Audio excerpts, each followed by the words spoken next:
Okay, in this video we want to find and classify the critical values of f parentheses x comma y is equal to x cubed plus 6xy minus 2y squared. And on the right we have the reference we use for the second derivative test. So let's get started. So we will first take partial derivatives in terms of x and y. Getting the first partial derivative of x, we would get 3x squared plus 6y. Likewise, we do the first partial derivative in terms of y. So we would get 6x minus 4y. And now we take the second partial derivative of both x and y. So we would get 6x for fxx, and for fyy we get negative 4. Likewise, we need to get the partial derivative of fxy. So we can take the derivative of fx in terms of y. So we would just get 6. And now we want to get the critical points. So we take fx and we set it to equal 0. Likewise, we set fy and we set it to equal 0. Having fx is equal to 0, we get 3x squared plus 6y is equal to 0. And if you notice, we can't really factor anything out to get, critical values. And so what we do is we also get fy is equal to 0. So we get 6x minus 4y is equal to 0. And then we can set y is equal to 3/2 x. Because we have 4y is equal to 6x. So we can say y is equal to 3/2 x. And now we plug 3/2 x back into this. And so we would get 3x squared plus 9x is equal to 0.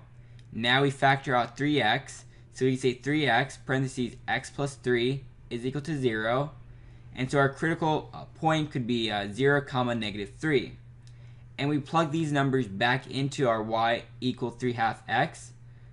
And so when we plug in 0 for x, our y value is also 0. And when we plug in negative 3 for x, our y value is negative 9 over 2. And so our critical point we can say would be 0 comma 0, 0 comma 0, and negative 3 comma negative 9 over 2. And now we apply our equation. So in order to make the claim that local minimum, local maximum saddle points, we use this formula.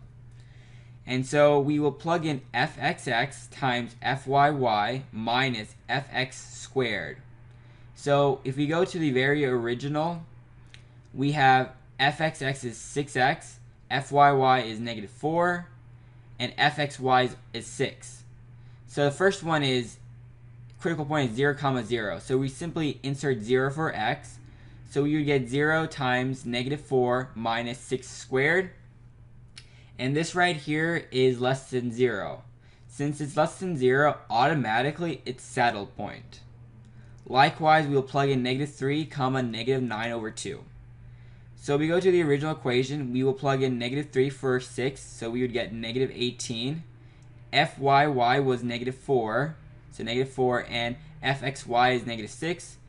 And this right here is going to be a number greater than 0. So you have negative 18 times negative 4, so that's a positive number, minus 36. It's still going to be a positive value. In fact, 18 times 4 is 72. 72 minus 36 would be, positive 36. So greater than 0. And our fxx value is negative 18, so less than 0. So we have d is greater than 0, but fxx is less than 0. So this is what we have, local max. And that's all we need to do. So our critical point of 0 comma 0, we would conclude it's a saddle point. And our critical point, negative 3 comma negative 9 over 2, is a local max. And that's it.